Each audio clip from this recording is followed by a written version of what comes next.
Hello, everybody. Welcome to Into the Score. My name is Avishai Darash. As always, I'm your host for this podcast. People ask me in the past, why do we call it Into the Score? I'm a composer, and I watch a lot of scores. And when I watch the scores, I get to know the composition inside out.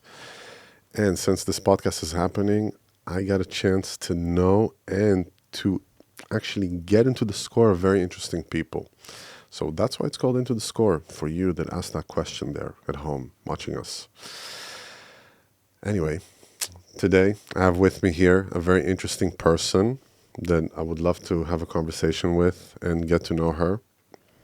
It's India Zahra Lyell. Indeed.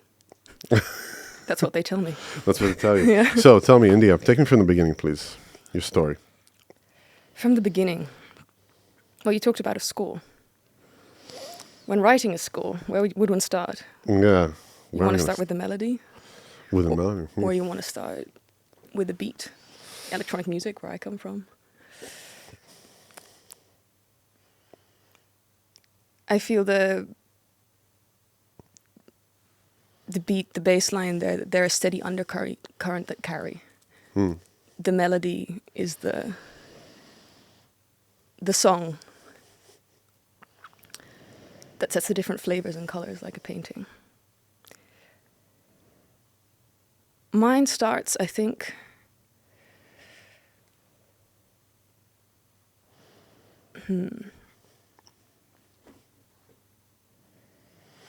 it starts with the melody. One, a little wild sometimes. Global. When I was young, we traveled a lot over the world, which I'm very blessed that we could. And from all those different influences, and from quite a free-thinking upbringing, both parents had traveled a lot, had spiritual practices. My father meditates an hour every day.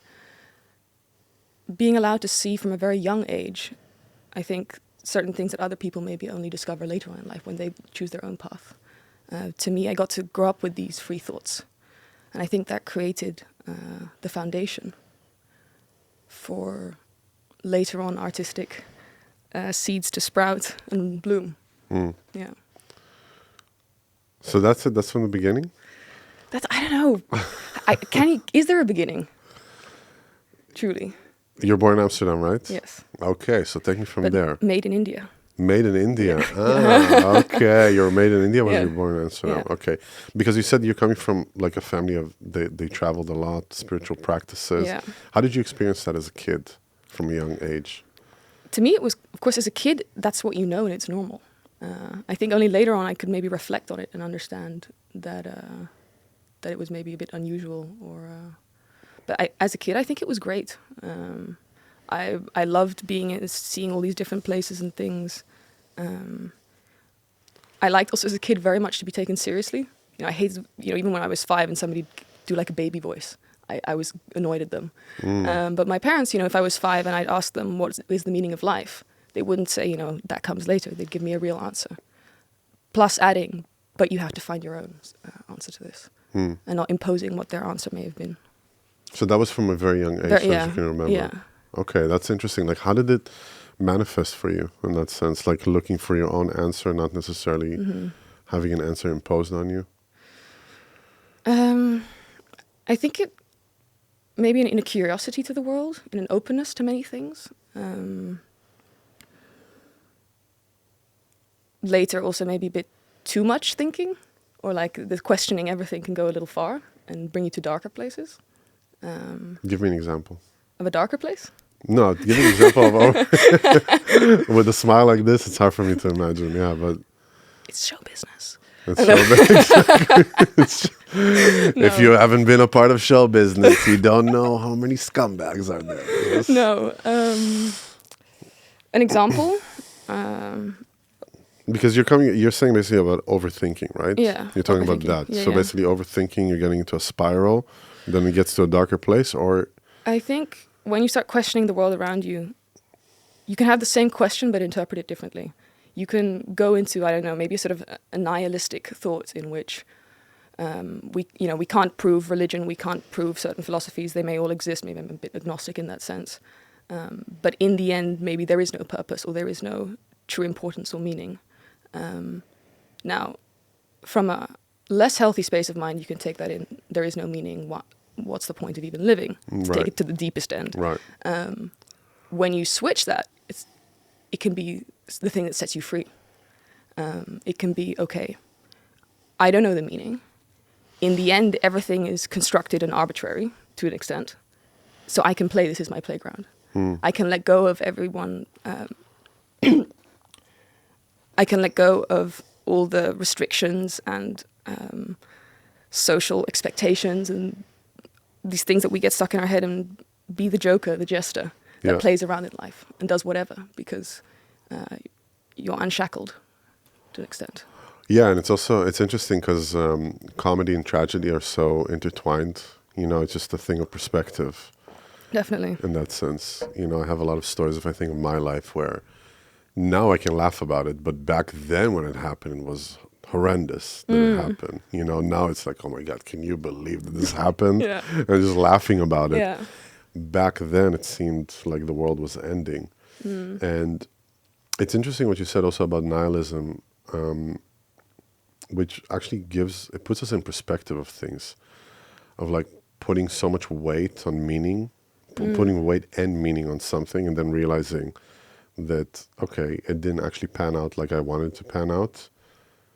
What does that mean? Does it mean that my self-esteem is damaged now, or actually that it wasn't that important from the beginning? You get what I'm saying? I think I do. In what context do you mean it? I have no idea. I just want to sound real deep, man. Exactly. Sorry. Listen. Wait. Sorry. No, wait. Excuse me. If you need help. Anyway, so. So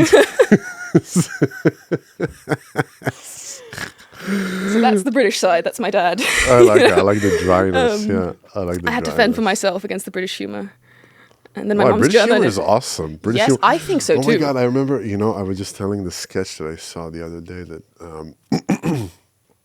someone wakes up like in bed, and he's like, after a night of drinking, and he looks, and there's like this ogre next to him, and he's like, oh my God, what have I done? Okay, let me just get up, put my, you know, my pants up, let me just escape this thing. He puts the pants up, he goes down the stairs, he sees a picture of this woman, he's like, oh, oof. He goes down, he sees two small kids, and like, Dad, where are you going? And he's like, oh no, right. Oh, that's my life. Oh. So it's like, we're not serious in this podcast. We're just no. But tell me about sorry. Where were we? I don't even know. What was it? Nihilism and Nihilism. How did we get to that? Actually, and British humor. Yeah. So consumerism. What do you think about consumerism? Consumerism. Oh God. So the capitalist society that we live in today. Yeah. What did Karl Marx say about capitalism? Yeah. I have read some Marx, but it's a while ago. I think... You don't really have to answer that. No, it's... I will. You want? No, yeah, no, please. No. Please. No, answer. I'm curious. You started this. Yes, it wasn't me. Consumerism. I think it's it's our hunter-gatherer side, but on overdrive, you know, because back then you had to like collect as many berries as you had to, because you know there was scarcity. Yeah. Scarcity. God, I can't even speak English anymore. But now there are ridiculous amounts of berries, and we want to pick them all. And you're being removed from the production process of the berries, and that's actually. That's like the foundation of capitalism, is to remove you from the production process and basically give you already the product. Yeah. And then the morality of creating, if it's connected to, let's say, slave trade, or if it's connected to any type of abuse that is being inflicted on marginalized societies, is being completely mitigated. And then it's fine, you can buy whatever, because your morality is not in question anymore, you know? Look at our clothing industry, for instance. Look at our food industry. Look at our energy industry, you know. Yeah. It's very much connected to that. But tell me about your art. Yeah, it's completely... My art. The art of living. The art of living. Because you're a DJ, right? Among But other you- things, yeah. Yeah. So, okay, there's one part that's DJ. Then together with my partner Liv, I co-create a show called Lady Joker. And it's a mix of electronic music, theatre, crazy costumes, video mapping, circus, professional dancers. Up until now, mostly within nightlife. We want to bring like real quality theatre, socio-political themes into nightlife. Now we're thinking of making a bit of a switch to more the theatre world because there's a different attention and possibilities there. Then there's my personal work, which of course also intermingles because everything does. I'm a filmmaker, director mostly, but you know, when you're on a low budget, you're sawing the set pieces yourself, and poet. What else? Performance artist. General. How did you get to that? What was the thing? What was the catalyst in your childhood that brought you into that? Maybe, I don't know, from a very young age, I did dance, I did theatre. As a teenager, I did some professional musical productions, stuff like this. I read a lot, to the point that my parents were complaining that I was reading too much. You know, most parents complain about the opposite. They were complaining about you reading Yeah, too because much. I just wouldn't respond to them if I was in my book. And they were like, okay. they weren't complaining about me reading too You much. mean but like but autism or...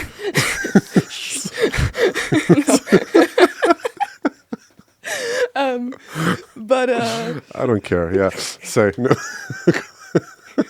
the most serious episode you've had on the podcast Yes, so far. that's for sure. Oh my god, that's like a circus here. I love it. Yes. Tell me. Sorry. No, but you were reading and you were not responding. Yes. And I think from that, like, I just started to write myself because I had a lot of stories in my head, a lot of ideas. And it started out as more innocent writing. And I think then at some point when I was 16, 17, I started to get into some sort of depression or something. I never went to a therapist. It was never diagnosed. So I'm not sure exactly what it was. How did it manifest? What was, like, because you say depression, what was Yeah. the manifestation of that? It was every day as a sort of sludge and either nothingness or numbness or agony is not the right word. There's another one. Like, but this constant feeling of everything's too much and everything's heavy and there is no joy in the world. And at some point I also self-harmed and stuff like that. And then I think the poetry really became an outlet for me because I had a good friend group, but I didn't want to bother them with it, so I kind of stepped back a bit. Also had something to do with that I lived on a sailing ship for 6 months when I was 15. Other topic we'll get into, but which kind of also separated from people my age because I'd been through such an experience and most people couldn't understand it. You were on a sailing boat, like with your parents traveling? No, or? it's a school program, like 30 students, like a tall ship, pirate ship, 3-masted. We went from Amsterdam to the Caribbean and back. So I think it's a mix of positive and negative things. So that was a really positive thing, but coming back I felt very alienated. Plus things with my parents breaking up and other personal things. Your parents broke up Yeah. at that time? A little before, like when I was 14 or something. And long story, but 2008 crisis, the mortgage on our house, like years we were in a court case with a bank that we lost twice, so we never knew, like, will we have to leave the house tomorrow after the first loss because they might foreclose. And so yeah, there was just a lot of instability and things happening, and then I think the poetry really became a way for me to express myself. Nice. And then I, very much my generation, post little Instagram stories because I wasn't speaking to anyone about it, but that was my little way of expressing and putting it out there in the world. And it was safe enough that if somebody would ask questions, I'd be like, oh no, it's just artistic. It's not about me. So you're like using the metaphor as a cloak, basically. Like both a revelation and a cloak at the same time, I'd say. And then for me, both with words. sorry. Excuse me. I'm sorry. Grensoverschrijdend, yeah. Okay. Me too. Me too. I got me too. Oh my god. Can you imagine this resurfacing in like 5 years? Oh my god. It's like, until then, the world is going to be completely bonkers. It's like you look at someone the wrong way, you get like a tomahawk missile in your face. Isn't that what Andrew Tate is afraid of? Or these alt-right, they're like, if I Wow. speak to a woman, she'll falsely accuse me of rape. Wow, Andrew Tate. Wow. Talking about podcasts. Oh my God, what a character. Oh my But- God. Probably if we just mention his name, he's going to go after us. Yeah. Jeez, this guy. Good for publicity. Yeah, I mean, oh God, this dude, really. But My son circling was back- like, hey, can I be in this hustler university? I was Oh like, no. no, you can't be in this hustler A university. friend of mine is, and he was like this super sweet, and then there was a It's breakup, and then it's a pyramid scheme, right? Of course it is. Yeah. I've been trying to tell him, but cut that out. Working out and being misogynistic is not going to solve your problems. So No, but yeah, but circling back, yeah. because sorry. I'm very good at going all over the place. Circling back, so there's words, and I think another thing for me was music, listening to a lot of music. I grew up, my dad, well, he was born in 52, so he was a teenager when, Beatles were and Pink Floyd, and he's seen all of them, and I'm ridiculously jealous. Wow. But I grew up with all this music, Leonard Cohen, Pink Floyd, Bowie, and I started to have, when I would listen to this music, I could just see entire movies and videos in my head, and I was like, okay, I want to make that. And then also with the words, I think one of my powers is translating emotions and feelings into words, and those words then into image. Just an AI generator. Just an AI. Just prompt and Like such a vulnerable thing. It's like, wait, just 1 second. Chatty, I need the next emotion that I feel. That's gonna get to this point. I'm telling you. Every time you're depressed, just think about it. There is someone talking to AI about how they feel somewhere. Telling them.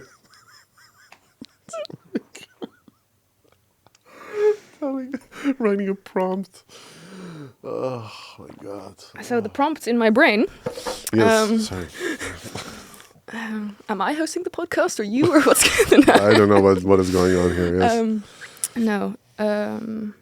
Yeah, so I just started to shoot a lot of stuff, and also on film, and then I think even just in school, at some point we had an assignment for dance class, and I had to make just a video of a choreography. In the end, I didn't get a very good grade because the idea was just sort of static or one or two angles, and I was like B-roll, thing waving in the wind, and not that much choreo. How old were you back then? 16, 16, 17? I think, maybe 17 by then. And then from then I also started finding my own ways to do things in school. Like most people for their final project wrote something or did something, and I made a film. In university I did that as well. Sometimes instead of doing a paper, I did a, what's it called? Visual anthropology kind of documentary. Because I've always been a bit of a rebel in school, and I try to find my ways to do it a bit differently. And yeah, then it went from there, and eventually I went to film school in Denmark for 1 year. 1 year you did? Yeah, in Denmark. it's like a 1 year program. In the middle of COVID, so we were like a bubble, and we were one of the few schools allowed to stay open because we all lived on campus. But we couldn't really leave, and it was quite an intense, but good for creation. Yeah. And my voice. And at the end of that, we had final films. You could submit an application for a film, and I wanted to do something, but I had no idea. And 2 days before the deadline, a friend comes to me because a girl he was seeing there was self-harming, and I told him that was something I'd done in the past. And even though I'd been clean for a bit, do you see it as an addiction? Because you just said clean. Yeah, in a It's very weird way, I interesting. do. What was? I mean, if you don't want to talk about it, I understand. I'm very good. I mean, I lost my brother to addiction. That's why I'm just curious about it. How does it? What is the thing? What does it feel? What is the Of self-harm? Yeah, I think. I understand drugs, the self-destruction there. I understand completely, and let's say overeating and all that stuff. Is it also connected to not feeling, to let's say directing the pain somewhere else? Yeah, partially. For me, I think there were a few different scenarios. There was one, feeling nothing, wanting to feel something. Lesser one. Main one, feeling so much and being overwhelmed and feeling a lot of self-hatred. But you get like a 5-minute shot of adrenaline, after cutting yourself, because it's the pain and it kind of switches off all the bad thoughts. Now, 5 minutes later, you feel ridiculously guilty, because at least for me, I knew when I was doing it that it wasn't the right thing to do. Was it cutting or? Cutting, yeah. Cutting, yeah. Classic. Just keeping it classic. Yeah, come on, be original for a moment, Yeah. please. Joao, can you get more original guests next time? God, sorry, yes. And the podcast is out of control.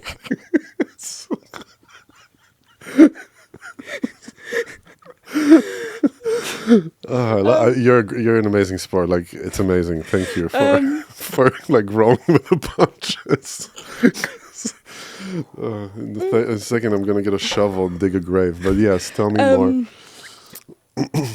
Tell me more. Tell me more. Wow, it's good. Yeah.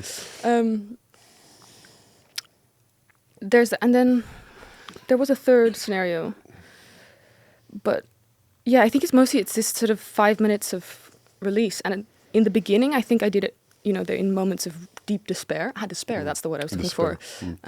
Was it the word? Kind of something in that direction. But later on, that's why I felt it was an addiction. Mild inconveniences, and that would be the first thing I'd want to grab to. Not a mild inconvenience, but things that are not the end of the world. It's like someone didn't answer my call. No? Oh, okay. Sorry, I was completely characterized. Oh my God. No, not I'm on sorry. that level, but just like feeling like hurt sometimes for smaller things or whatever. So you created like a neural pathway into that. Maybe, I don't know, but that becomes like the first thing that you think of, or to, I don't know, as the solution or something, or as the thing to do in that moment. Yeah. And I mean, still today there are times that I want to. I mean, I haven't now for 6-7 years. I have a promise between me and my partner that keeps me safe there.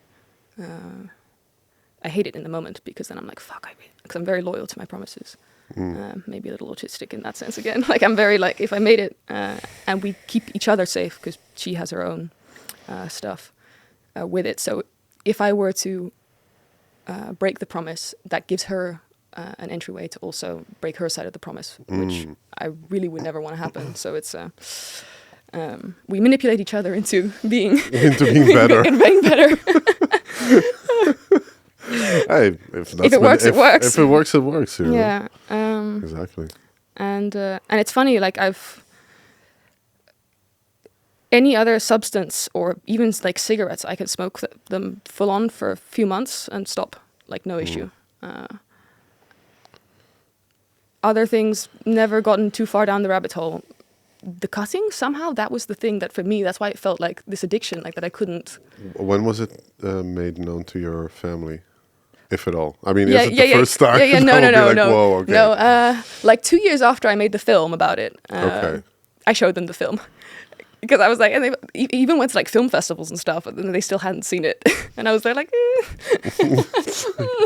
Oh, so I can't that put it wasn't online a cat. Yet.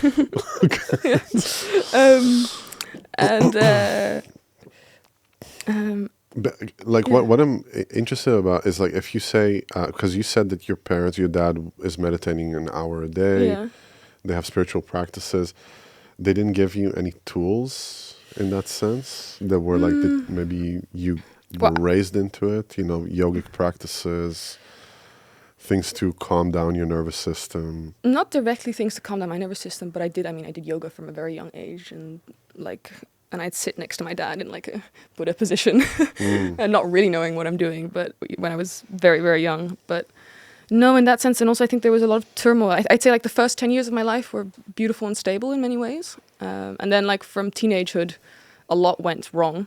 And I was also very good at hiding it. I mean, I'm a performance artist. That's what I do. Yeah. Like people really had no idea.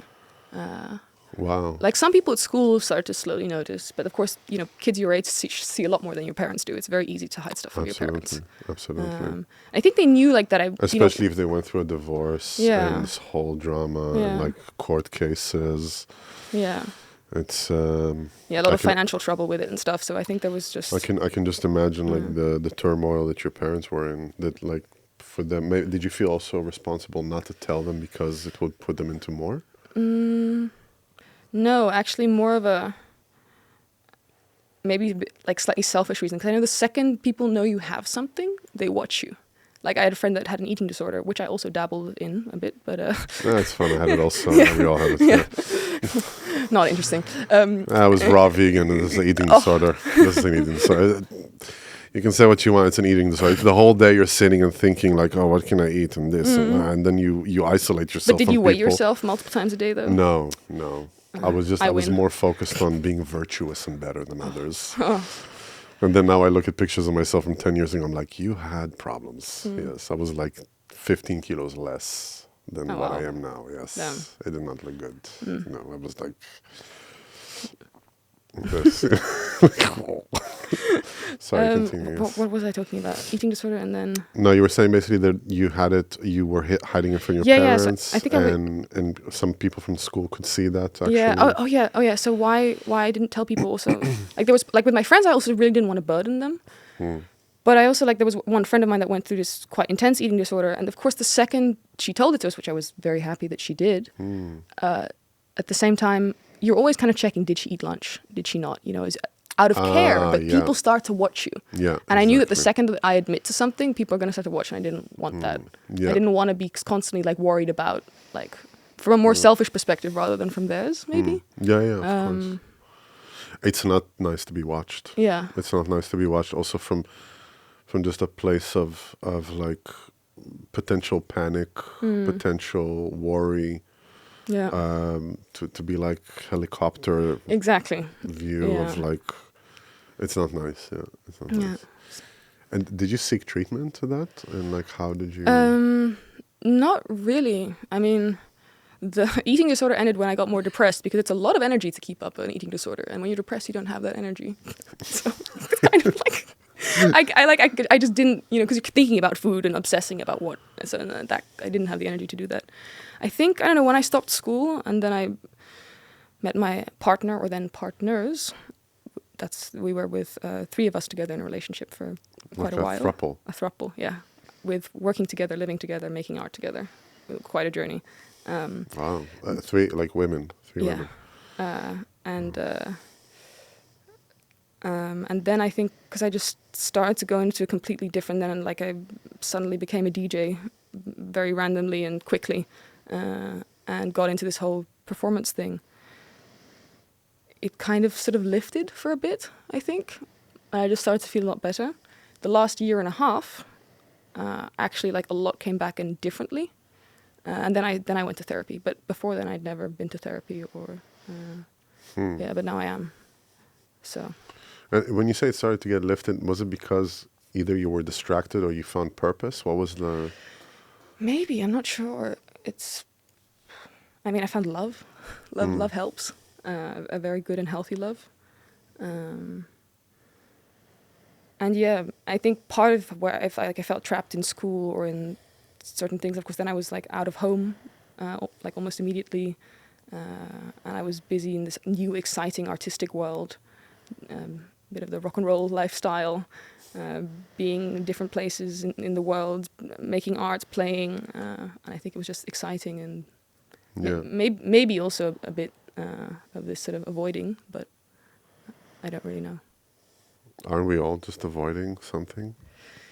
Yeah, I mean, it's a very like existential question, you know, but it comes from, you know, just the interest of, I mean, especially with high achieving people.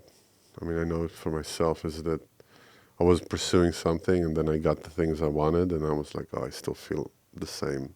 And then I think, okay, it's the next one. And then you still feel the same and still feel the same. And I realized that for myself, it's like a deeper thing I need to look into much deeper, much deeper. Successful career is not going to fill like a lot of shortcomings. No, absolutely not. No, I think in my case, like it wasn't even the career that I thought I was going to be going for at all. Like I always wanted to be a performer, and I was also before, but I just met these people at a certain time, and things happened. I had different plans. I was going to do a gap year and travel, and then in the end, I ended up becoming a DJ and playing at lots of festivals a couple months later, and it was just a bit of a whirlwind. How did this happen? How did because it's like, I mean, it's so crazy, like with the DJ world. Because I have a close friend he's like a successful DJ, and I just see him. I see him like traveling constantly and doing it. But I know that, I mean, we grew up together, and this is something he wanted since he was like 13, and it happened gradually, and then there was like the breakthrough. But then you tell me your story. It's like it just happened, and then whoop, you're like starting to play festivals and. Yeah, I mean, part luck and timing, and then after that, I put in a lot of hard work. I think. Well, you asked earlier about the beginning. I think for me, maybe the beginning of performing was partially in squats in Amsterdam, where there was a very free culture of just being able to stand up and saying, "I'm going to recite a poem now," and everyone would listen and appreciate. And from there, I went to for legal purposes, very legal raves. Everybody was drinking water. Yes. Well, actually, yes. Yeah, well, it's good, you know, and chewing gums. Yeah, that did like stuff around Amsterdam, and like from there, it spiked my interest. Cause like, oh, I'd love to actually learn how to DJ. And I asked one friend, but then later after I met Liv, because Liv, she had spent 10 years in the trance scene, playing all over the world, doing live sets mostly. And then had a break, and now is back in music again. And I said, well, could you teach me how to play sometime? And she said, sure. So I just finished my high school exams. They asked me, we'd only like just met a month or two before, if I'd want to join them at a gig in Switzerland on the top of a mountain in an old Art Nouveau hotel where people from Berlin and Zurich were doing a private event. I was going to come as a poet, dancer, performer. Did the poeting, dancing, performing. Sunday morning, Liv says, hey, you want to learn how to DJ, right? So we set up her gear with a little JBL speaker in the hotel room. And she gives me like a 30, 45-minute lesson on her music. I was like, cool, cute, first lesson. Was it immediately with decks, like with Pioneers? Not Pioneer, like a tractor, but like a tractor S8. Yeah. And then she leaves the room, comes back 10 minutes later, and she says, India, you're playing your first set today. And I was like, oh, very funny. Hadn't slept all night. And I was like, yeah, right. And she's like, no, I'm serious. Because she had a set that afternoon, but the organization had like miscommunicated a lot and wasn't like being clear, and they kind of pissed her off a bit. So she was like, you know what? I'll let India play with me. Give her some experience. And as she says it now, you know, if it went wrong, she could blame it on me. And if it went right, she could take the credit of, you know, bringing in this new... this literal newbie, like the definition of a newbie, like an hour before you learn how to like work this thing. And so we played, and it was like on the top of this mountain. It's like the 2nd of June, so there's still a tiny bit of snow on the peaks. It's like a fucking postcard in the Alps with the view outside. And we played... psychedelic trance you were playing? No, not trance. A bit more down-tempo-ish, deep house. Okay. And we played back-to-back. I mean, she was still helping me out with buttons and stuff. And I just remember feeling such, well, first terrified, and then such incredible adrenaline. And also, because I danced a lot, I noticed that my body understood the pattern of the music quite quickly. And a lot of electronic music does have quite recognizable, predictable patterns. It's very functional, yeah. And then that evening there was an after party, and whoever could DJ, and Liv said, you want to play again? And I was like, you know what? Why not? She stays with me. She gives me, hey, this is a good folder. Use this. She stays for 2 tracks, and then she says, yeah, I'm just going to the toilet or something. And she leaves me there on my own for 2.5 hours, playing for a room full of people. Oh my God. And I'm like, okay, I remember this pattern. Okay, the highs a little here and the lows down. Okay, and I'll just follow the pattern. And I didn't know the folder of music. I'm hearing it for the first time in my headphones, and I'm like, well, I just keep playing. And after 2.5 hours, she comes back. Wow, she really throws you into the water, huh? Yeah, like she threw me in the deep end. Wow, that's cool. Yeah, and then that summer, her visa had expired, the Schengen visa, before she had residency, and then she ended up not being able to be there for a lot of other festivals we were doing. So then So you jumped in. So she was, you do it. And also I was kind of the only technical person in the group. So I had to suddenly learn how to plug in all the sound systems and do all of that because everyone else were just performers. And I remember the first festival, like I never plugged in my CDJs before, and the sound techs came to set it up on day one, but I'd have to take it in every day. I was like, okay, that cable goes there, that cable goes, remember. And Wow, that is such a good story of fake it till you make it. yeah, I don't know where I got the balls. Like looking back, I had no idea what I was doing. But I was 18, just finished school. I was like, fuck it, I can do this. And I'm emailing. Like we had DJ Isis playing on our stage, and she's a legend in the scene. And I'm like, hi, I'm your contact for the festival. You know, if you need anything, I'm like, I just finished high school. That would be so funny if you come to the gig. And it's like you're with your USB stick, and it's like, where do I plug it? And she's like, oh my God.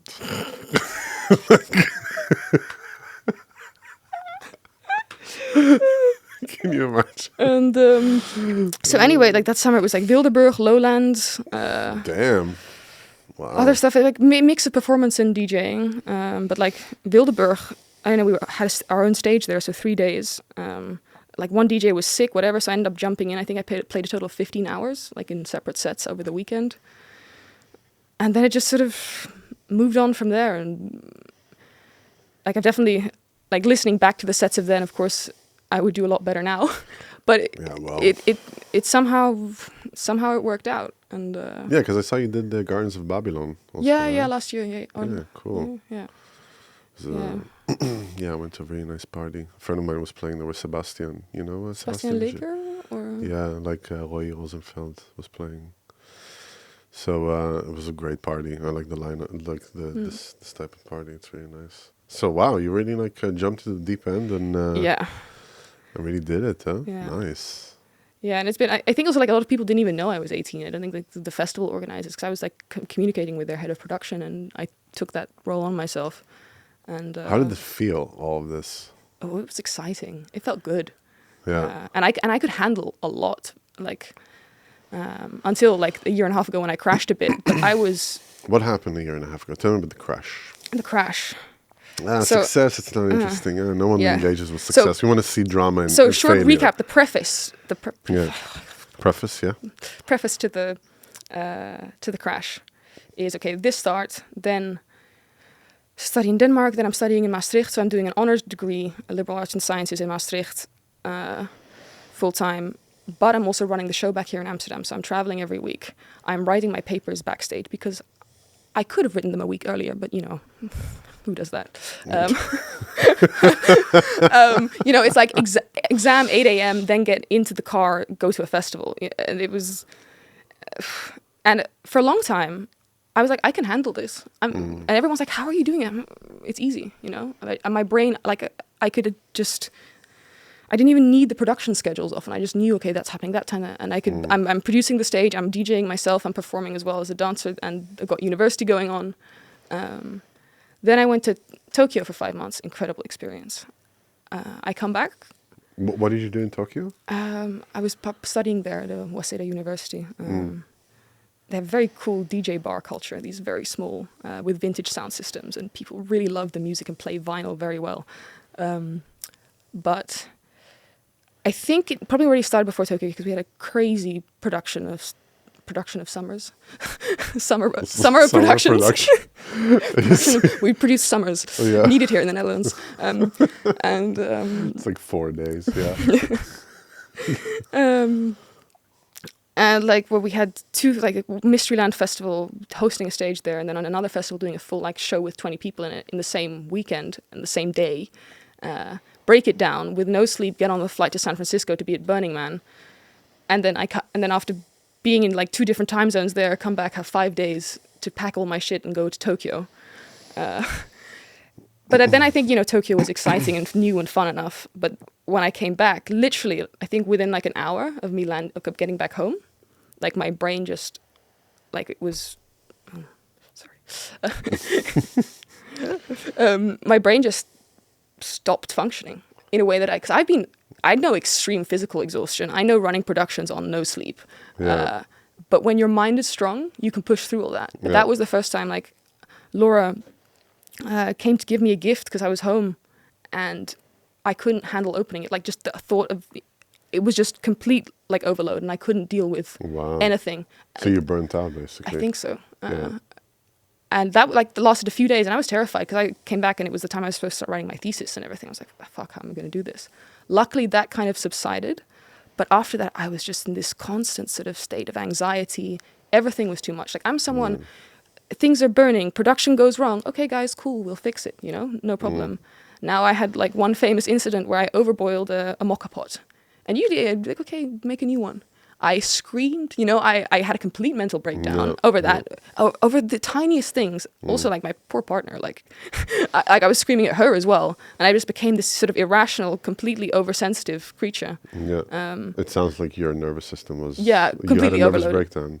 I think so. Sort of like, sort of burnout kind of thing. And like even my skin was like sensitive to touch. And complete overload. Yeah, complete overload. Yeah. Still wrote my thesis. Still got a 9. Because I know how to function under pressure. But I was like, literally, I'd be sitting at uni and my hands were shaking. And like once I was trying to speak in front of the class and I almost burst out into tears. And that's really not me. Wow. But it got a bit better after I graduated. But then like for a year, it was on and off. And like I couldn't get myself to be creative. I couldn't get myself to move. And of course, a lot of my identity is tied to who I am as a creative person. Plus, I mean, it's my job, my money that I need to pay my rent. It's really interesting what you just said. Your identity is really connected to you as a creative person, and then your body just tells you like, I need a break. Basically, your system tells you, I need a break. Stop. Yeah. And all of a sudden, that comes into question. Yeah. Which actually, rest is an extremely integral part of rest. Yeah, let's talk in 10 years. So I basically found out that I'm human too. Yes, exactly. Such an inconvenience. And sleep and eat and have space. Yeah. See you like climbing on a room in a mental hospital with a straitjacket. I don't need sleep. I don't need sleep. I don't need sleep. Sorry, yes. So that was definitely like a bit of a wake up moment. But if I still try to push through. I'll take like 2 weeks of break and be like, why am I not better yet now? And I think it was also this thing because I was always like in uni and this, and there were so many things and projects I wanted to realize, but I couldn't because of time constraints. And it was, okay, I'm finally going to graduate, and then we're finally going to really give our business or like our show a push and do all these things and have a whole plan. And then I just crashed out. So I felt all this disappointment. And also, I think a legitimate fear, because for me, my intellect and my clarity of mind in any situation, whether with no sleep or intoxication or whatever, being able to run productions, or even university where I could barely study stuff sometimes, but just get the theories and still get a good grade for a paper.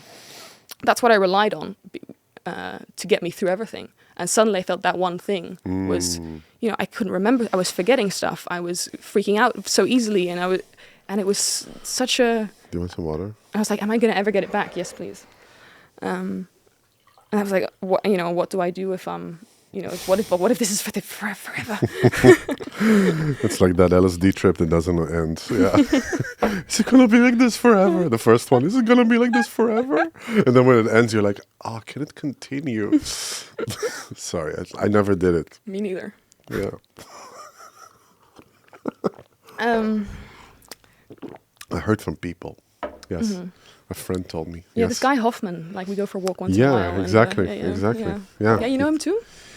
We had a few sessions with him. I know, he's a nice guy. Yeah. I painted a fence with him once. I built a garden. It's good stuff, yeah. Wrote some stuff, yeah. Yeah. Anyway, sorry, you were saying you were crashing. So and it was going like up and down, and then I'd finally I'm going to take a walk every morning and do this stupid self-talk. Put more pressure on yourself. Because you didn't have enough, so now you need to get better, right? No, I was like trying to actually like do these because sometimes it's also like it feels easier to be in control. To be stuck in and identify with the discomfort than to actually do the practice to break out. Yeah. Like these things that like regulate your nervous system and all kind of stuff. I mean, for you, you say that for you it feels like more comfortable to actually stay in the discomfort. Like than, not literally. Like of course it's very uncomfortable to be there, but I think in general as a psyche, or like when you're like, it's very uncomfortable to then get up and say, okay, I'm now going to do sort of affirmations, or I'm going to write, and I'm going to actually like do this practice, or like tap, or there's something that maybe for me also, because as an artist, most of my creation started from pain, and that's one of the things that I say in the film as well, like how to be the artist that doesn't suffer. How can I create without pain? And being scared to also lose that part of me. Like, what if when I'm happy I can't make art anymore? I've realized now I can, but it's interesting you said that. I also Yeah. had a period like this. I thought that I needed to have my life in shambles to be able to write good music. And then I realized, like, that it doesn't have to be like this. I mean, you can also, like, enjoy life, and this, like, romanticized image of, like, the suffering artist, dying poor, and, James Joyce, like, it doesn't have to be like this at all. No, you can actually have a good life and still create meaningful art. Exactly. Yeah. Yeah. So Just try to see the humor in it, because it's all ridiculous anyway. life. Yeah, life is pretty ridiculous. Just look at your phone. Ugh. Sometimes I'm like, oh my God, yuck. Yuck. Ugh.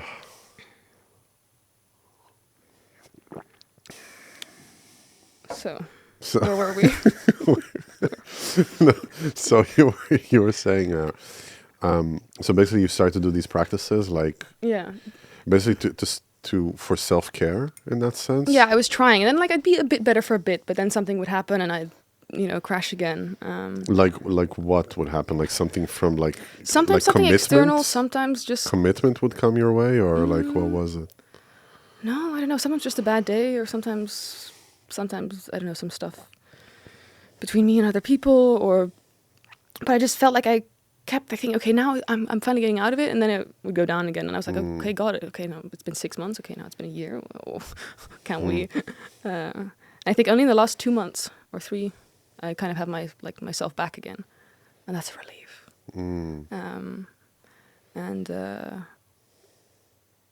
And I was kind of forced to rest, I think, this summer, because we didn't have as many festivals as usual, which, like, business-wise, less good. But I think for my mental health was actually what I needed. I got to rest a lot, and Yeah. found myself back a bit. I mean, business will come, That's the thing. Your health, to sacrifice it for a goal, to sacrifice it for, an image that you want to uphold to. It's not worth it. Yeah.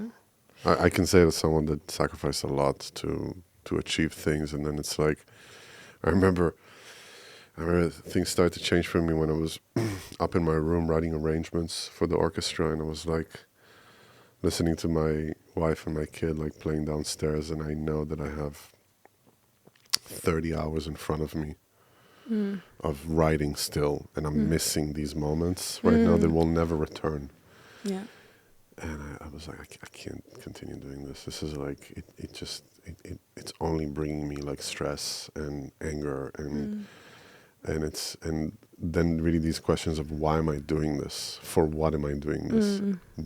What is the reason actually that I'm doing what I'm doing right now?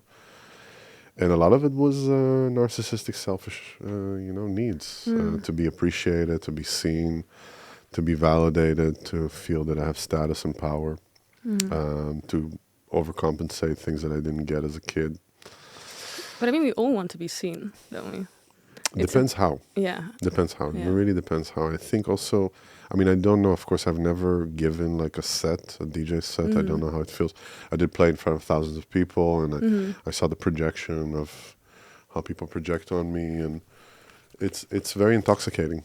I'm not saying that I'm a whore like everybody, believe me, like of applause. I love it. Believe me, I love it. I need to see a full place, and I want to be able to share this music with everybody, or what I'm doing. It's just that it's to which extent, what is the price? Where's the limit? Where's the boundaries? And I think that this is what, for very creative people, there's a big problem with boundaries. Big problem to say no, because of fear of missing out, because of fear of being outcasted, because of that fear of if I'm not going to do it, someone else is going to take that opportunity, or that opportunity fell from the sky for me, and this is like the ultimate salvation or whatever it is. Of course, I'm paraphrasing here. It's also from conversations I had with other creatives. There is one thing that is universal in that sense, is that this time will never come back. You will never receive it back, you know? So the priorities start to change as you progress with yourself, you know? And your body basically prioritized rest. Yeah, oh, it forced me, because I was not going to be resting. Exactly. If you could, you would just continue being in that train, right? Yeah. Continue being in that train. And your body knows best. Your body doesn't lie, you know? Also from... That's that's why I like yogic practices so much, because everything is stored in the body. So could be that this entire anxiety, panic attacks that you would have, or anxiety that you would feel, or you couldn't regulate yourself, was basically your body telling you, I can't take this anymore. You know, I need you to put like some gears down. Absolutely, yeah. I think it was... And for me especially, I can intellectualize the shit out of everything. Like, I can understand my past, like a lot of the things that like I can speak about with a therapist, because I first had one and it didn't work. Because like I can see where the patterns came from. Like I have quite a good understanding of things, but that's just the first step.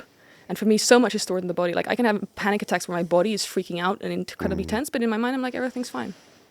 And it's this sort of weird like mind-body split. And I completely understand nothing really happened. Everything's okay. But the body is still freaking out. So that means there's something unsolved. But it's hard to reach if you don't have it in your thoughts. Like a lot of people will come with overthinking or obsessing over things. And for me, it's just my body responds before my brain does. In a sense. Do you practice also feeling these things? Like really... Feeling. What is feeling? But especially for a creative person. It's really that question. Do you also consciously in a safe environment for yourself, between you and yourself? I think that's something I'm learning now, how to like sink into the body and let it be.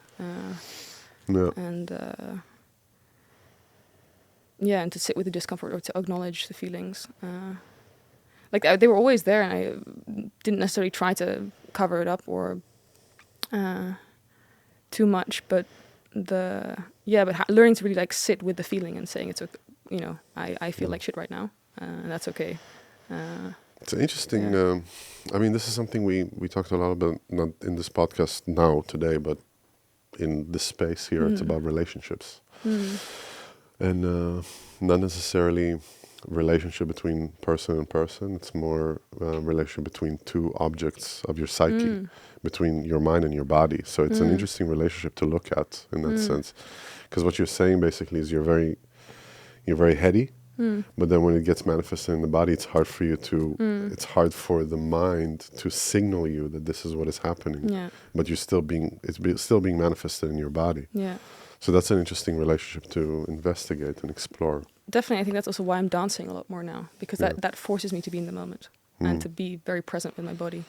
And helps release a lot as well. Were there people around you that were encouraging you to continue going from, you know, despite the burnouts? Like, hey, listen, we have dates, we have productions. No, that's me. Okay. Because like I have no management or agent label or whatever. Like everything's independent, which now I'm starting to maybe not want to do anymore. But like you want to work with the label, like maybe, or like at least have more people on the productional level. No, not necessarily. It was me, my own ambitions and wishes. Like of course here and there. Why do you want it so? Like, what is the thing? Why are you pursuing it? Depends which part, I think. For me, like the DJing is a personal catharsis. I don't play for the crowd. I play for myself. Of course, you need to be aware of the crowd and feel. But I think if you truly, authentically feel what the music you're playing, they will come along with that. Because it's easy to play hit after hit, and people will jump in the air, jump in the air and have a great time. But that's something Liv taught me, and I give her full credit for. And she says, first you need to open people's hearts, and then they'll dance to anything. Mm-hmm. And she calls it cooking. Sometimes, the music is slower, people don't fully understand it. There's not a beat that they fully understand and can just do their thing on. But then you cook and you build this tension, and then in the end there's the release. And for me, it was really, I would feel ecstatic when playing a lot of the time. And that's something that also, now, at some point it became work and stress, and also perfectionism. I can get very much in my head. Do you also produce your own music? I don't. I've done poetry on it, but Liv produces all the music for our shows and stuff. She's incredibly talented and has put barely any of it out there, and now I'm pushing. One coming out actually in a couple of weeks, so... It's out in 3 weeks. This is out in 3 weeks, so probably around the time that... So, hey guys! we can put it in the links, yeah, sure. Check the description below. Alongside the film I was talking about, because I've been just meaning to put that online because it's about mental health and stuff, so I think it's important people see it. Right. And producing, where were we? So that's one thing. I think it's a lot about personal catharsis, actually. The poetry I write because I have to write it. The film, once I saw it, I couldn't not make it. I scrambled things together. We were a ridiculously small crew. I built the whole set myself because I could feel it, I could see it, and I had to make it. And I don't care that people tell me I'm ridiculous or delusional. And I'm seeing a pattern here that you want to do everything by yourself. Because I'm a strong, independent woman. Do you trust other people? In general, I am quite a trusting person. When it comes to artistic work, you need to be good and sharp. That didn't answer my question. No, I love working. There were in the beginning, I was doing camera, this, that, the other. I know I have a good shot, but I'm not the best, most technical camera person. If I find a good one, I'd much rather not have to do all of that and not think about it and direct. I'm asking this because I had to learn it, really. Really had to learn it. I mean, I had delusions about myself that I need to do everything. I needed to develop concepts, write arrangements, run the rehearsals, call the musicians, write the subsidy plan. Oh my God, I just get stressed only from talking about it. It's I'm so happy I'm not in this thing anymore. And then I realized that it's really about finding the good people around and collaborating. So it's interesting what you said also, this thing with finding label and management. And, for instance, we just had here someone before you, Brandon Heinz, that I'm signing his label, and it's I would never get into his space when it comes to sound engineering production, because he's a master in what he does. The same goes for Joao. Would be I would never tell him how to put the camera. I would tell him what I need sometimes if it's just my production. But it's it requires when you throw a ball, it's you can't just continue grabbing the ball. It's you have to trust that it will reach the right target. And it came up to me when we were talking now. I see a thing repeating. It's this thing of, so I did everything, and then I burnt out. Why? Why does that happen? I don't understand. I'm carrying a house on me constantly. But yeah, I think it's a mix. There's part of me, I'm just a very passionate person, and I find everything interesting, from science to philosophy to... it's a lot of fire. I see a lot of fire. It's fire. Yeah, I've got it back now. That's last year and a half, I was where the fuck did my fire go? Yeah. But found some matches, and we're on it. Burning the house down. Yeah, it's either, that's the thing with that fire, it's it either creates life or it burns you down. Yeah. You know what I mean? So it's it's one of the yogic principles also, the yogic principle of the elements have mostly two sides. Yeah. Water can drown you, but it can also feed the plant. Absolutely. So I think that so that's the one side for me. Like I also really enjoyed it for a long time, doing all these things. I also think, as someone who's in the end a director, producer of many things, having done the individual parts yourself, I think makes me, for example, a better director, because I've done some lighting, whatever. I know how to direct that better because I've been an actor. You get what I mean? I think it helps. It's not necessary for everyone, but for me, it allows me to have greater empathy and understanding when I'm, putting all the parts together. And somewhere I think it also makes me like, now I feel I've carried enough sound systems around. But the fact that I've done it, it feels like then if I get to a point where I don't need to do that anymore, and somebody drives me around in a little buggy to get to the stage rather than I'm schlepping all the stuff, I deserve my place to be there or something. Yeah, that's just in my head, really. But paid your dues. Exactly. Yeah. So, and then there's a part where it's just being an artist and budget being low. That's the route you go. Of course. And also what we do is kind of in between. It's not just DJing, it's not just theatre, so it's hard also to find representation for it because people don't fully understand what it is, or it falls between the lines of what they do or represent. So it's part also just necessity and of the project of the moment. So, or you need to find people that are willing to like believe in it as well. Like that was really great. I think also with when we were Liv, Laura, and me, the three of us, we had the throuple. Yeah, we had like Laura was the costume maker, singer, creative, incredible force. Liv, producer, tech.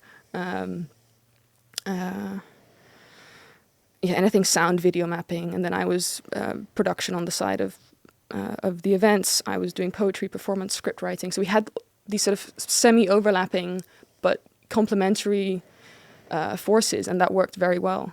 Still, we were all doing a bit too much and the jobs of too many people at the same time. But Laura also decided to take a step back about a year ago, so that also impacted, of course. Then a lot of her stuff fell on me in the end, and we said we were going to find another person, but that just hasn't happened. You were like yet. in a romantic throuple thing, but then she got out of it, or what? But that's a longer story. Like Liv and her broke up a year before that, but we kept working together. Oh, okay. So like in throuple, like an element can like break up. Yeah. But then like I don't know, I've never been in one. Like it's just an interesting dynamic. Yeah, so. I mean, like they, like for their own reasons, and it was weird because like I did nothing. And then suddenly the whole like thing that you've been living with for the last 3.5 years breaks, and like my whole life is going to change. Yeah. But I didn't fight with anyone, Yeah. And I was like, this is weird, and now I'm like emotional support to both of them because I love them both. But also grappling, okay, what does this mean for me? Wow. But of course I'm not going to force them to stay together because it's comfortable for me, right? Like it's like basically you had a holding and then 3 companies, and then the 2 companies didn't work together, and you have to dissolve the. You can see I'm Jewish, yes. Yeah. Yes. Don't help the stereotype.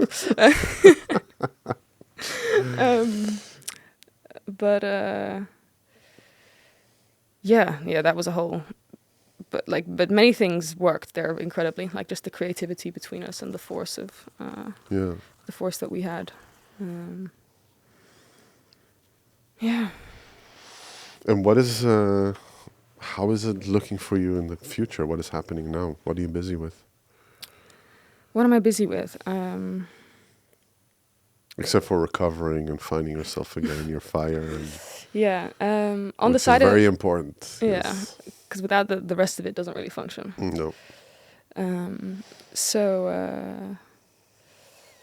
On the side of Lady Joker, I think we want to make a bit of a shift towards more the theatre world, because it was incredible bringing this to festivals, but also productionally hard, budget-wise. And also they don't fully understand the needs that you need for dancers at theatre. They're used to somebody coming in with their USB stick, which is not their fault, but you get there and half the stuff isn't there, and you're like, we have a professional ballerina coming in, she can't dance on that. She could hurt herself. Can you get the teeth grinding person away from the stage, please? No, like a stage is like not even.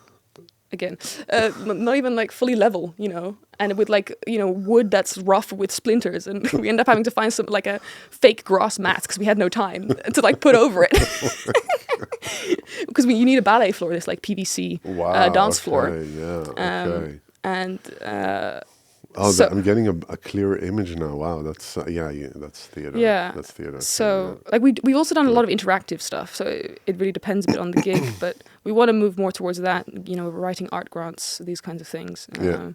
Just have a different type of attention and it will also give you more space. Exactly. You know, as someone that's been, and I've been in that space, but now I'm getting back to it. It's like you get resources, you can work towards it. You run a production, you go on tour. It's like, you know. Yeah, because now I feel like I'm often like running from one gig to the next, making different concepts, things to fit certain clients, because we need the job. And for me, like never fully dotting the I's in a way that I want to. Also because my personal capacity is, if I'm producing it, I can't, you know, artistically take everything to the end. And that's a shame. Because in the end, okay, I'm good at producing, but it's not what I want to be doing. And if somebody else could do all of that, like I could be artistically much better, I think. So that's one step in that side. I started writing a film again. It's been in my head for 2 years. About? You didn't want to make it political, but it's... Say whatever you want. It's a surreal interpretation through religion, world history, and other musings on Israel-Palestine. Oh my God. Bum, bum, bum! The comment section, die, you Zionist pig! We actually got this. Yeah, we got this. It's nice, huh? Yeah. Yeah, it's like... We're relevant. We're relevant, exactly. We're relevant. It was quite amazing to see the amount of... I think they were bots, man. It can be. It's like... It was like this reel that just came out and was just like... Whoosh, I was just like... From China. Yeah, exactly. Exactly. So wait, say it again. So like this... I don't want to say too much about it, because I don't like putting ideas out there too much, but it's an interpretation. Like the inspiration came to me suddenly when I was walking through Tokyo, like a week or two after October 7th. And I could just see it. And when I see it, I have to make it. So, and then and it came with music, actually. It started with music. For a long time, I just had it in my head. I wrote lots of notes and different things and concepts. But the other day, I was almost falling asleep. And then I suddenly had the first sentence for the treatment in my head. I was like, okay, fuck, I need to get up, write that down now. So I feel my creative thing is flowing again a bit, and that, and also I think in general I want to move my work outwards. Like I've always made political work, but I've made a lot of very deeply personal work, also in my poetry. And I feel like, well, there are these days that you look at all your past work and you're like, oh, it's all crap. But I think I can develop more, because that's, I think, the first stage of every artist. You do this personal stuff and you're depressed and whatever, but I want to make stuff that maybe steps into characters, that goes into different venues. I'm not entirely sure how yet, but that's something I'd like to do. I think I need to upgrade or like get to the next level in my written work and my performance work, but how yet, that is to be figured out. Yeah. Okay. Yeah. Well, I mean, if you don't want to share more, I understand. Also, if it's like a process in the making. Yeah. A film. Okay. Cool. So nice. Yeah, might piss some people off, but I hope it will make people. From feel which side? Both, probably. Both? Oh yeah. That's what I like. It's like globalize the free Israel intifada. Like it's just like just a salad of all the talking points together. Yeah. No, but like, because I think that has been a thing, of course, very much at the forefront of my mind, the last, I think, of many people's minds. And I've always been like more of a leftist, somebody with deep compassion for all peoples, always understanding multiple sides of a conflict of a thing. And this was such a tragedy on both sides that I felt I just couldn't not say something. I was also very personally involved. My partner was there on the day, you wake up in Tokyo and it's like, and get a message and you're like, whoa, okay. And I'm not sure when the next message is going to come because that was in the moment that we didn't know what was going on at all. Because you said she's from Rehovot, right? Yeah, she was in Haifa when it happened, but then had to drive to Tel Aviv and because it was her son's bar mitzvah long. It was a, so. Her son's bar mitzvah, you said? Yeah. She has a kid? 2. She has 2 kids? Yeah. Ah, okay. Yeah. How old is she from that? 47. 47. Wow, okay. Yeah. So yeah, it was like deeply close and personal. And then I found this conflict in myself between my political views, but also understanding that I'm somebody that doesn't have the lived experience of a place like that. No. And from that, I think in the end, my responsibility as a person is rather than put oil on the fire, is to hold space for both people's both pains, and to. I can still sometimes have a fiery debate, but maybe with someone that I know a little better. But for the rest, it's just to be, like not to not have my own opinions, but like to, I don't know, to understand that there are things that I don't understand, and I had to do something with the feelings about it and the images I saw. It's not going to be very narrative necessarily. It's more sort of, I don't know, Fellini Satyricon inspired. What? Fellini's Satyricon. Okay, Fellini Satyricon. You know this film? I know Fellini, but I don't know Satyricon. Yeah, no. well, it's kind of absurd and surrealist. Parts of it, at least, will be more like that. Yeah, but... It's a very complex history, and it's very... I saw myself changing a lot of my perception towards it. It's a very long story, and within Israel you have factions that call for different things. I can tell you that from lived experience, me at least, I wanted to have a completely different perception about the Arab community. We don't have any more water. Oh no. Shao, can you help us, please? Oh, thank you so much. I can tell you that from my own personal lived experiences that I grew up during the second Intifada. I was a teenager in Jerusalem. And all you sick bots that are going to now blame me or something, I don't know. The internet is the hood of the world right now, turned into the... is that I've experienced a lot of death. I experienced a lot of violence. And I was busy with death, as a teenager. And I even wrote a letter to my parents. In case that I die, I want you to know that you did good and you were good parents. That's an intense thing to write. Huh? Intense thing to write. It's intense, but it's intense. But then you realize at some point that it's you and another 100,000 kids that feel the same, that are like, thanks, man. Thank you.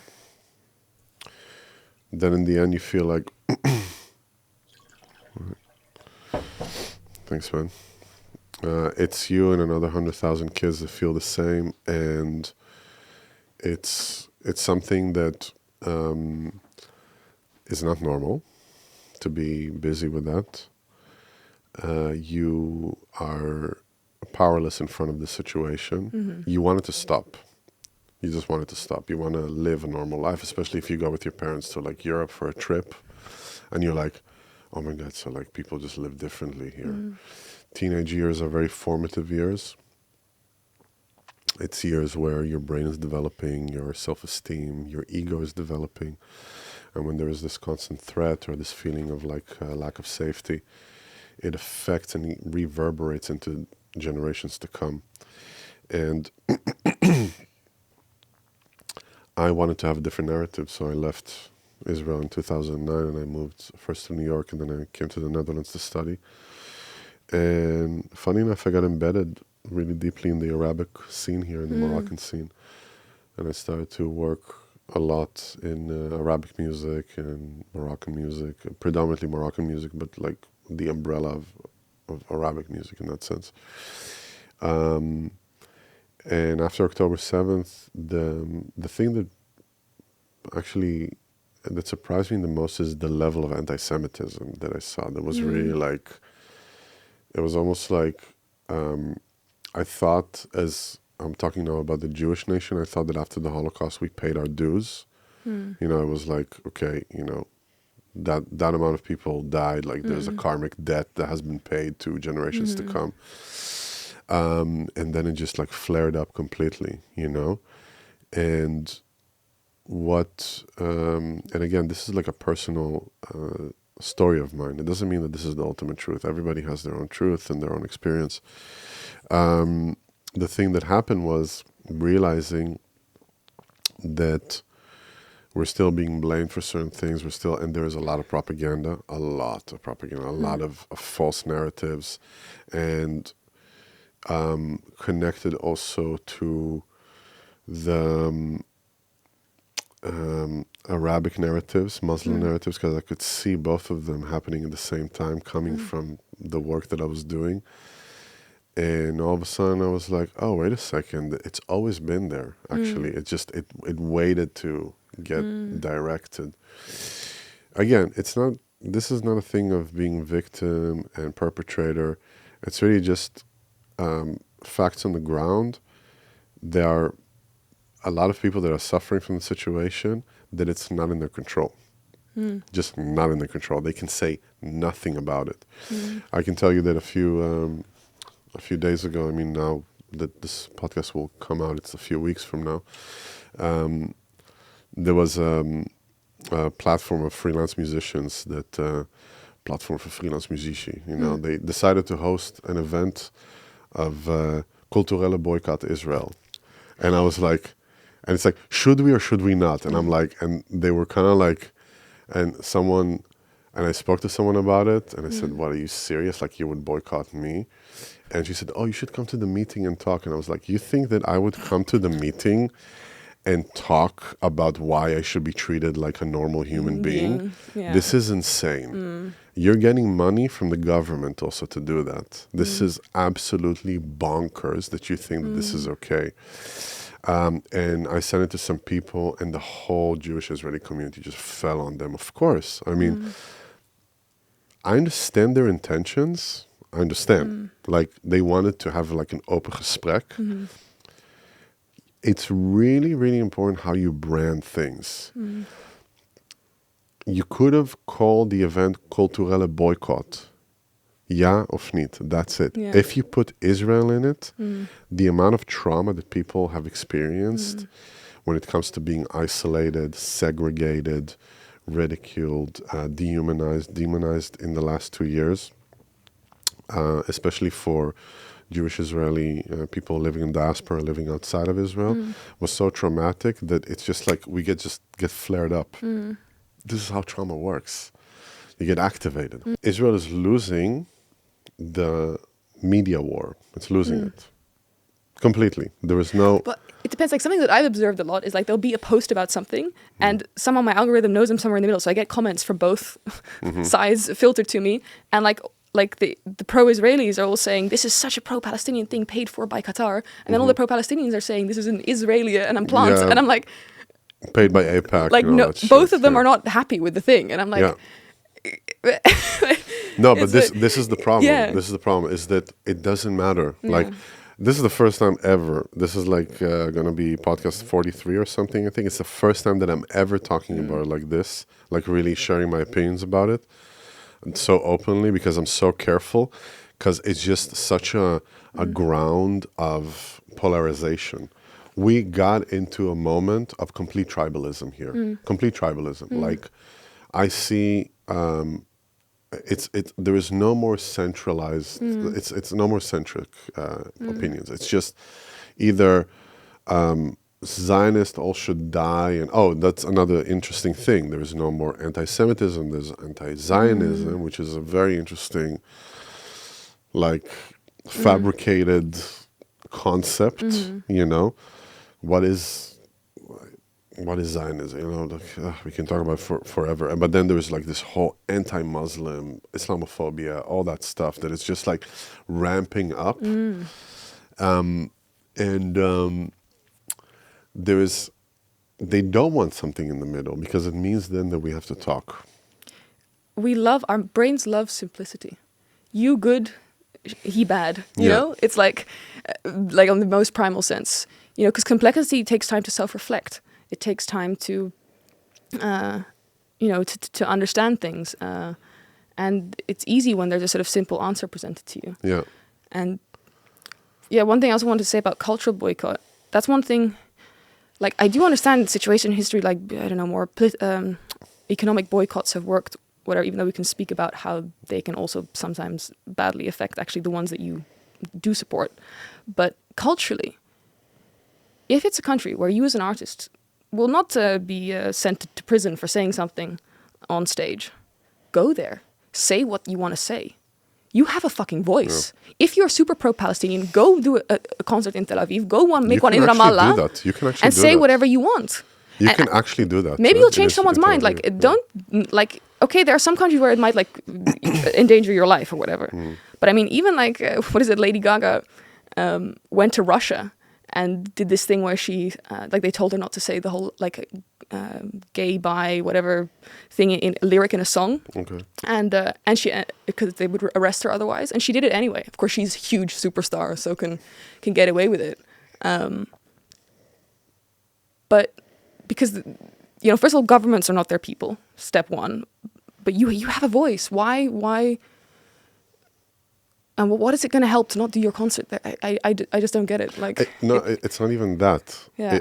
I'm taking it to a different level of don't work with Israelis here in the Netherlands. Yeah. Like, isolate them. Yeah. You know? No, we don't want you. Like, no. It's all good. We feel this. We feel this. How are we connected to that? Why do we have to pay the price for that? Yeah. Why do we have to do it? Don't go too far. Did you hear about the Riyadh Comedy Festival that just happened? No. So there was a comedy festival in Riyadh, in Saudi Arabia, that just headlined like the biggest comedians, you know? And a lot of comedians were kind of questioning, wait a second, weren't these the guys that did 9/11? And Bill Burr was one of the comedians that went there. Did you hear about it? The Riyadh Comedy Festival? So Bill Burr went into it when 3 or 4 years ago, he was talking about Beyonce going to Saudi Arabia, getting blood money from them, from like the Saudis to perform. He was like trashing her. But then he actually has a tag price. So it means like if you pay him enough money, it doesn't matter anymore. And that is a dictatorship. And they told them what not to say, what they can say, cannot say. You can literally go to Israel, put a Palestinian flag in Tel Aviv, nothing will happen, like nothing, because it's a democracy. It depends who you are, though. Like, I think... I'm not saying the mob maybe will do something to you. I'm not saying that. Yeah, like, I think as a, you know, if you're a Palestinian in Jerusalem, you can't really... I'm talking about you. Me. You. I'm talking about you. I mean, I've been to a protest in Tel Aviv of Standing Together, you know, the organization. Yeah, but that's what I mean. I mean, it's permitted because there's pluralism, you know, of thought. And then to portray the place as a like a ethnocratic dictatorship, it's completely nonsense. But it's a part of a narrative that is happening. I mean, Bibi is a bit of an asshole, but it's there is also a problem in there is a big problem in the whole how to say, like, election system, you know? I mean, I think he's going to get elected again, not because, just because of how it's built. He just needs 20% of the vote. Just because how it's built, how like the government system is built. It's not, it needs to be reformed. But people have been protesting that as well for years, like... Tel Aviv is not Israel. Yeah. Tel Aviv is very bubbly, like, Tel Aviv is not Israel. You can't look at it like this. That's what I was saying, like, this thing has been going on for 2 years, and it's like, again, I'm talking just from my experience, not to negate any suffering from both sides. I'm talking just from my experience as an artist, to see the systematic, you know, isolation that we have been feeling, the canceling that has been happening to us. It's like, probably people in the comments would be like, yeah, you deserve it, you Zionist pig, and all that shit, you know? No, we don't, actually. We don't deserve it. We have nothing to do with that place anymore. I left Israel 16 years ago. How am I connected to that place anymore? I don't even pay taxes. I'm not even a citizen, you know? It's like, what do you want from me? So when you host these things, and then when it gets trickled into the culture, it's something that just eventually only creates more division. You know, when culture actually needs to bring like people together. You get what I'm saying? Yeah. I don't know if Liv experienced that. I think in electronic music scene it's a bit different. Yeah, there has been a bit of it as well. Actually this summer there was a whole thing about like Superstruct Entertainment that owns a lot. Is it Superstruct? I think that owns a lot of big festivals around the world. They then got kind of partially taken over by KKR, which it also has huge investments in Israeli military technology and AI stuff, and like a lot of the festivals, of course, like the festival here has like no power over which big company, you know, takes over the mother company. Like a lot of them release statements that they don't like, you know, fully agree with it, but they can't, you know, it's not in their control. Many artists cancelled and didn't go. Wow. Yeah, I think like a company that invests in military, that's a very direct. It's very direct. That is a very. direct. But at the same time, like here I know some of the people that are organizing these festivals. I mean, they have nothing to do with that. You know, No. they're passionate people that are trying their best. Yeah. And Let's look at it like this. If you're publicly traded also in the stock market, you're doing shady stuff. It's not a bad thing. I'm just saying, like, people talk about Spotify, they talk about this, they're investing in AI. Your bank, are you in ING or ABN? no, Triodos. Triodos, okay. For this reason. Exactly, but the majority of the people that are also protesting, ING and ABN, are also trading. I mean, half the world is owned by millions. BlackRock and Vanguard, isn't it? Exactly, exactly. Everything you buy in the supermarket, like. So it's a little bit like, Yeah. you know, you're against like slavery and all that stuff, but you have lithium-based battery in your pocket, in your phone, that is being artisanally mined from a cobalt mine in the Congo. Yeah. I see it. Okay. Anyway, we We need to wrap up. need to wrap up. God. Wow, how did we get so political? Yeah, Oh my god, sorry. we're gonna get like, We're gonna get cancelled. Anyway. And also, like, we've just like skimmed the surface now with what we Yes. said. There's so much more depth to it. No, I and really enjoyed speaking with you. It's But, it's just for you to know, I really enjoyed speaking with you. It's likewise, yeah, it was cool. It's cool. chaotic sometimes. Yeah, in the beginning, It's like, ah! in the beginning was like, let's be deep, say philosophical things about life. Yeah. And I wish I had a fart like. you know. Yeah. Just, Yeah. Do we need to do something to wrap it up, or? if you want to tell about, like, do you want to plug anything, something that's happening, you want to invite people, you can say it to this camera. Or if you want to say anything, yes, you want to exactly. say anything? Make love, not war. You man. Yeah, man. No, yeah. So the film that I already made a couple of years ago, called Red Lines, White Lines, Fine Lines, will be released approximately around the same time as this podcast on all regular channels like YouTube. And the score that Liv, my partner, produced will be on Spotify and everywhere else. And if you'd like to check it out, I'd be very, very grateful to have your support. Thank you so much, India. Really, it was great having you here. Thank you for inviting me. It's been incredible. Yeah. And thank you also for pushing the conversation to where it went. Really, I appreciate it so much. We're gonna do another one of those for sure. I mean, if you want. About And just to have you, like Just to have me? Yeah. well, next time I'm charging a lot more. Oh, you're oh, whoa. She got a sandwich. Feed your artists, please. Can you imagine how low the bar is? How low is the bar? Yeah. I mean, I have showed up to jobs that were like, a favor or like shit pay, and then they don't even have like food for the crew. And I'm my like, God. really? When that happens, when you're like, hey, come on, I've asked my friends favors, with film students, whatever we made, but you always feed the crew. Like, Exactly. you have to. You need a happy crew. You need to feed them. When there's not even food. Oh my God. Uh, So, thank you everybody for joining us here and Into the Score. It's been a pleasure. I hope that you stayed till the end, even though we had a political discussion here, or you're going to dog all of us here in the comments. Just like a dogpiling us. If you're dogpiling, it means that the internet is very, very predictable. But if not, yeah, it's fine. We love you, and please like, subscribe, comment. Nice comments, please. Actually, we don't delete ones, so, say whatever you want. And we will see you at the dance floor, or the performance art, or the podium, or the gig.